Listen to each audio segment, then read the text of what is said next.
అదే RTV app వార్తల్ని క్షణాల్లో చదివే అవకాశం ఉంటుంది. ఒక న్యూస్ పేపర్, ఒక టెలివిజన్ ఛానల్ మీ చేతుల్లో ఎప్పుడూ ఉంటాయి. మంత్రుల్ని కానీ, ఎమ్మెల్యేలు కానీ, ఎంపీలని కానీ కలవని మీరు, రైతుల కష్టాలను పట్టించుకొని మీరు, ధనిక తెలంగాణ రాష్ట్రాన్ని 7 లక్షల కోట్లు అప్పులు చేసిన మీరు, తెలంగాణ ప్రజలకు ఇచ్చిన కాన్స్టిట్యున్సీకి 1,00,000 ఎకరాలకి సాగునీరు ఇస్తామని చెప్పి ఇవ్వనందుకు మీకు ఓటేయాలా? 4 నెలలైంది మీరు ముఖ్యమంత్రిగా దిగిపోయి, ఇంకా ఫామ్ హౌస్ లో ఉండి మీరు ఇంకా నేనే ముఖ్యమంత్రి అనే అపోహలో మీరున్నారు.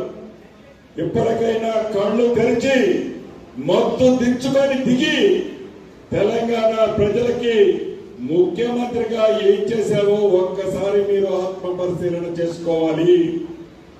నిజమే, ఏం చేశారా అంటే వేదిక మీద ఉన్న మాలాంటి వాళ్ళ ఫోన్లే ట్యాప్ చేయడం కాదు, వేదిక ముందున్న మీ అందరి ఫోన్లు కూడా ఆనాడు ట్యాప్ చేశాడు. అందుకే మళ్ళీ ఓటేయాలా? ఈ దేశ ప్రధానిగా 2 పర్యాయాలు ప్రధానమంత్రి అయ్యే అవకాశం వచ్చినా రాజీవ్ గాంధీ గారు, రాహుల్ గాంధీ గారు ప్రధానమంత్రి కాల ఖమ్మం పార్లమెంట్ నుంచి రఘురామరెడ్డి గారిని ఈ రాష్ట్రంలో ఉండే 17 పార్లమెంట్ లో కనీసం 15 పార్లమెంట్ల గెలిపించి ఆ గెలుపులో ఖమ్మం పార్లమెంటు నెంబర్ కూడా ఉండే విధంగా ఇందిరమ్మ కుటుంబానికి మనందరం అండగా ఉండాల్సిన అవసరం ఉంది. తెలంగాణ రాష్ట్రాన్ని ఇచ్చిన సోనియమ్మ కుటుంబానికి మనందరం అండగా ఉండాల్సిన అవసరం ఉంది. ఇదంతా మనందరి ఆశయం, మనందరి లక్ష్యం, మనందరి మనసులో ఉన్నది ఒకటే. ఈ దేశ ప్రధానిగా రాహుల్ గాంధీ గారిని చెయ్యాలన్నదే మనందరి తపన. ఏదైతే బీజేపీ పార్టీ అధికారంలోకి వచ్చిన 10 సంవత్సరాలలో దేశ పరువు ప్రతిష్టలని, దేశ ప్రఖ్యాతుల్ని ఇతర దేశాలకి తాకట్టు పెట్టిందన్నది ముమ్మాటికి నిజం. దేశ ప్రజలకు ఇచ్చిన హామీలని 10 సంవత్సరాలలో చేసింది ఏమీ లేదు.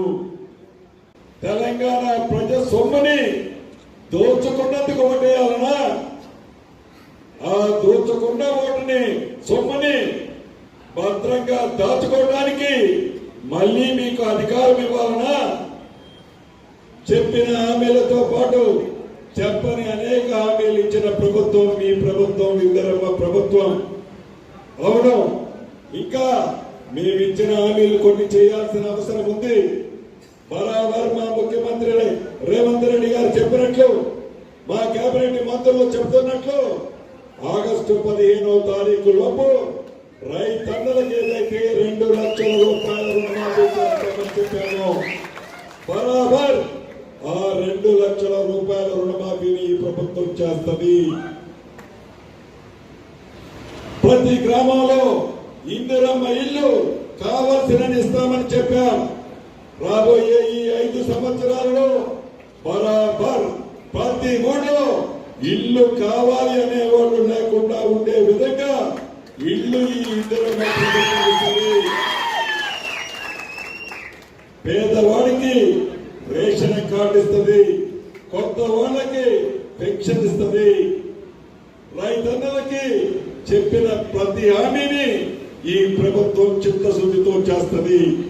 సుమారు 800 మంది రైతన్నలను పొట్టన పెట్టుకున్నందుకు మళ్ళీ ఈ బీజేపీ పార్టీని 100వసారి అధికారంలోకి తీసుకురావాలన్నా? చెప్పని మాటన ఒక దాన్ని హిందువుల మెడల్లో ఉన్న మంగళసూత్రాలను తీసి ముస్లింస్ కి, క్రిస్టియన్స్ కి కాంగ్రెస్ పార్టీ ఇస్తుంది అని ఏదైతే గ్లోబల్ ప్రచారం చేస్తున్నందుకు తిరిగి మళ్ళీ బీజేపీ పార్టీకి ఓటేయాలా? మాయ మాటలు చెప్పడం తప్ప ఉదయం ఒక దేశము, సాయంత్రం ఒక దేశము, రాత్రికి ఒక దేశం భారతదేశ సంపదతో తిరుగుతూ గంటకి ఒక బట్టలు ఖరీదైన బట్టలు మార్చుకుంటూ వివిధ దేశాల్లో మీరు తిరుగుతున్నందుకు మళ్ళీ మీకు ఓటేయాలా? ఒక్కసారి మతాలను రెచ్చగొడుతూ, కులాలను రెచ్చగొడుతూ, అన్నదమ్ముల మధ్య, ప్రాంతాల మధ్య చిచ్చులు పెడుతూ మళ్ళీ భారతదేశంలో మూడోసారి ప్రధానమంత్రి కావాలని కుట్రలు పడుతూ అబద్ధాలు చెబుతూ చివరికి రాముల వారిని కూడా రాజకీయంలోకి తీసుకొచ్చి వాడుకున్నందుకు మూడవసారి ప్రధానమంత్రి కావడానికి మళ్ళీ మీకు ఓటేయావునా? సురేందర్ రెడ్డి గారి యొక్క కొడుకుని రఘురామరెడ్డి గారిని మనకి ఎంపీగా నిర్ణయించారు. మనం ఏ పార్టీలో ఉన్నా చిత్తశుద్ధితోటి ఆ పార్టీ అభివృద్ధితో పాటు ఆ ప్రాంత అభివృద్ధికి మనం కష్టపడి పనిచేయాలనే ఆలోచనతో రాహుల్ గాంధీ గారి పిలుపు మేరకి, మీ అందరి యొక్క ఆలోచన మేరకి నేను కాంగ్రెస్ పార్టీలో శాసనసభ్యుడిగా, నేడు మంత్రిగా ఉండే అవకాశం వచ్చింది. తప్పకుండా నాకు రాజకీయ జన్మనిచ్చినటువంటి సత్తుపల్లి నియోజకవర్గం, నన్ను ఇంతవాడి చేసినటువంటి సత్తుపల్లి నియోజకవర్గం, నన్ను భుజాల మీద మోసినటువంటి ఎన్నో వందల మంది, వేల మంది సత్తుపల్లి ప్రజానీకానికి నా రుణం తీర్చుకోవడానికి మీకు సాగునీరు ఇవ్వాలని, మీ గ్రామానికి మౌలిక వసతులు కల్పించాలని, జనగ వెంకటరావు గారు పాలించినటువంటి నియోజకవర్గానికి ఇంకా కీర్తి ప్రతిష్టలు తేవాలని 40 సంవత్సరాలు నిర్విరామంగా ఒక యజ్ఞంలాగా, ఒక తపస్సులాగా నేను మీకోసం పనిచేశానని చెప్పి మీకు ఈ సందర్భంగా మాట్లాడుతుంది. అందుకని మనకి ఈ రోజు గౌరవం వచ్చింది. సత్తుపల్లి నియోజకవర్గంతో పాటు ఖమ్మం జిల్లాతో పాటు ఉభయ రాష్ట్రాల్లో కూడా మీ అభ్యర్థి తుమ్మల నాగేశ్వరరావు మంచి పనులు చేసి ప్రజల మన్ననలు పొందారు.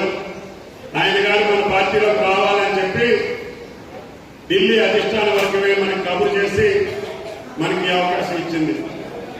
నేను అనుకున్న గోదావరి నీళ్లు మీ వేషకాంతల చెరువుకు రావాలనేది, అదేవిధంగా మీ యొక్క నివసూరు మండలంలో బేతిపల్లి కాలువ ద్వారా తమ్మిలేరు వచ్చినా రాకపోయినా బేతిపల్లికి మళ్లీ గోదావరి నీళ్లు తీసుకురావాలనేది నా ఏకైక కోరిక అని చెప్పి కూడా మీకు ఈ సందర్భంగా మనం చేస్తున్నాం. నాగార్జున సాగర్ కృష్ణానది నీళ్లు రాకపోయినా, తమ్మిలేరు నీళ్లు రాకపోయినా గోదావరి నీళ్లు వచ్చి సత్తుపల్లి నియోజకవర్గంలో ఏ పార్టీకి ఆ పార్టీ ఓటు వేసుకున్నోడు ఉంటారు. వాళ్ళ గురించి మనకి ఇబ్బంది లేదు. కానీ అతి చేసినటువంటి వాళ్ళు, మిమ్మల్ని ఇబ్బంది పెట్టినటువంటి వాళ్ళు, మీకు నష్టం చేసేటటువంటి వాళ్ళు, భవిష్యత్తు కూడా మీకు కష్టాలు సృష్టించే వ్యక్తుల్ని డాక్టర్ గారు చూసి చేసుకోమని, అది మీ సలహాతో చేసుకోమని చెప్పడం. నా దగ్గరికి చాలా మంది వస్తున్నారు. వస్తే నాకు తెలియదు, ఎమ్మెల్యే గారి దగ్గరికి పోండి అంటున్నారు. ఎమ్మెల్యే గారు మీ దగ్గరికి పంపిస్తారు. తల్లాడోడు వస్తే తల్లాడోడు దగ్గరికి, వెంసూరు వస్తే వెంసూరు నాయకుల దగ్గరికి, సొత్తుపల్లివాడు వస్తే సొత్తుపల్లి నాయకుల దగ్గరికి పంపించండి. ఆడాడు మాట్లాడుకున్న సమయంతో వస్తే మనకు అభ్యంతరం లేదు.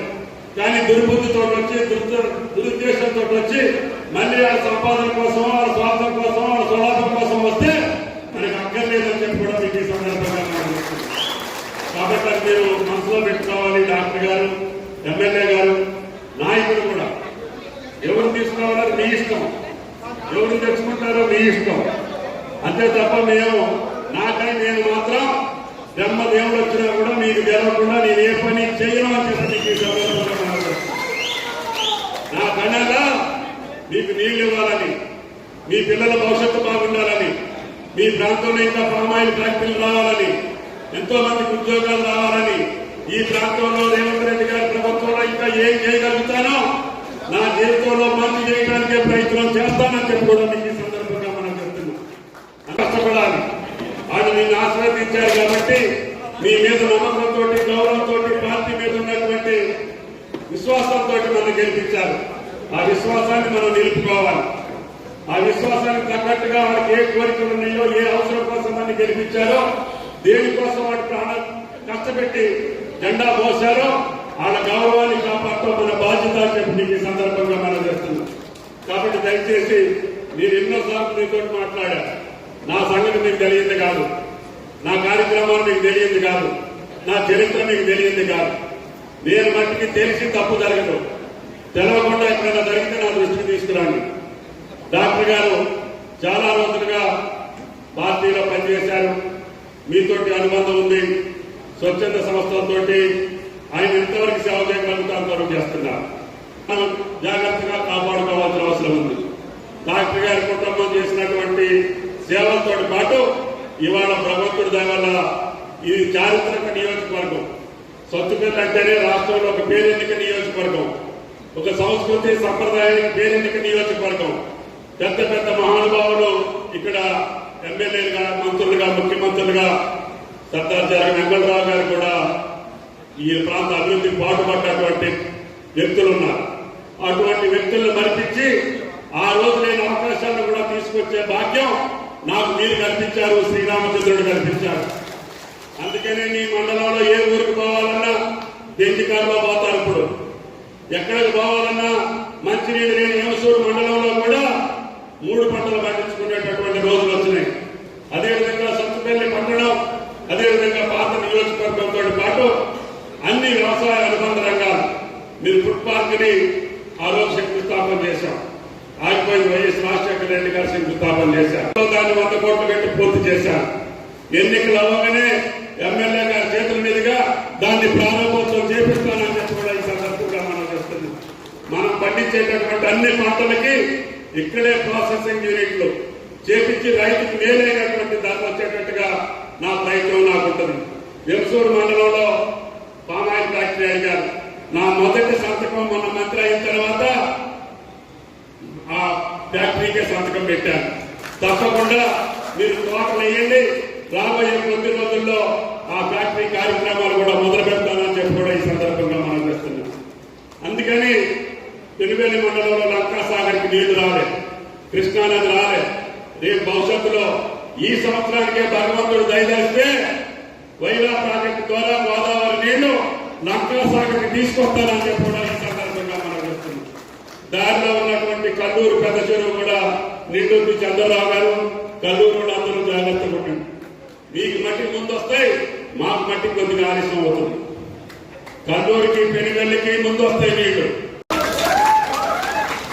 టీఆర్ఎస్ చేసిన పనులు మీకు అన్ని తెలుసు. కాళేశ్వరం ఫెయిల్, ధర్నీ ఫెయిల్, ఇక్కడ ఉద్యోగాలు ఇస్తా అని అది ఫెయిల్, ఇళ్ల స్థలాలన్నీ ఫెయిల్, రుణమాఫీ ఫెయిల్, డబ్బులు చేసుకోవడంలో పాస్. అదేవిధంగా బీజేపీ ప్రభుత్వం గురించి మాట్లాడుతున్నాం. పోతాం, వాళ్ళు కూడా ఎన్నో గ్యారెంటీలు చేశారు. గ్యాస్ సిలిండరు 400 రూపాయలంటే దాన్ని 50% చేస్తా అన్నాడు. అది ఇప్పుడు ఎక్కడుంది? 1000 రూపాయల కంటే పైకి వెళ్ళిపోయింది. ఇప్పుడు ఆగదు, పైకి వెళ్ళిపోతూ ఉంటుంది. పెట్రోల్ 60 రూపాయలు ఉండే, పెట్రోల్ ఎక్కడికి పోయింది? 110 రూపాయలు పోయింది. అది కూడా ఆగదు, పైకే పోతూ ఉంటుంది.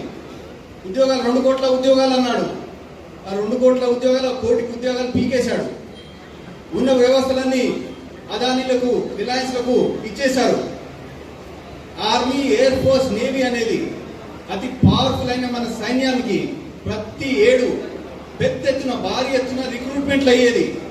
పర్మనెంట్ రిక్రూట్మెంట్లు, ఉద్యోగాలు అయ్యేది.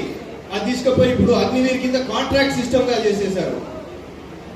అదిగాక ఇప్పటి నుంచి కొత్త పాఠం శుద్ధి చేశాడు. అయోధ్య రాములవారని, దాని మీద చర్చ బాగా నడుస్తుంది. మరి రాములవారు మనకు లేరా? మనవారు మన భగవంతుడు కాదా? రామాలయాలు మనం కట్టలేదా? నేను సొంతంగా మనపెట్ల రామాలయం కట్టాను, నా పేరే రామసాయం. ఏం మాట్లాడతారండి? ఎందుకండి వాళ్ళు వచ్చి ఓటు అడిగేది, మాటకు ఓటు వేయడం అనేది వేస్ట్ అని చెప్తున్నాను. ఇప్పుడు 4.5 ఏళ్ళకి ఇంకా ప్రభుత్వం, మన కాంగ్రెస్ ప్రభుత్వమే ఉంటుంది. వాళ్ళకి వేసిన వేస్ట్ ఓటు. బీజేపీకి అది వేరే విషయం. నేను ఒక గ్యారంటీ చేస్తున్నాను. నేను ఈ 6 గ్యారంటీలు వేరే మా ప్రభుత్వం చేసింది, నేను ఒక గ్యారంటీ చేస్తున్నాను. నన్ను గెలిపియండి, ఖమ్మం జిల్లాను వదిలిపెట్టరు. కొంతమంది అంటున్నారు ఎలక్షన్ అయిపోయినాక, ఈయన ఎలక్ట్ అయినాక రాడు అని. పక్కాగా ఖమ్మం జిల్లాకు సేవ చేయడానికి నేను వచ్చాను. నేను సేవ చేసి ఉంటాను. మీకు అందుబాటులో ఉంటాను. నాకు ఒక అవకాశం ఇవ్వండి. నాకు ఓటేస్తే మీ గెలుపు, నా గెలుపు కాదు, అక్కడ రాహుల్ గాంధీ గెలుపు. డెమోక్రసీ అనేది, సెక్యులరిజం అనేది మొత్తం కోల్పోయింది. దాన్ని రక్షించండి. మరిన్ని వీడియోస్ కోసం ఛానల్ ని సబ్స్క్రైబ్ చేయండి. లేటెస్ట్ అప్డేట్స్ కోసం వాట్సాప్ ఛానల్ ని ఫాలో చేయండి. అండ్ లింక్ డిస్క్రిప్షన్ లో ఉంది.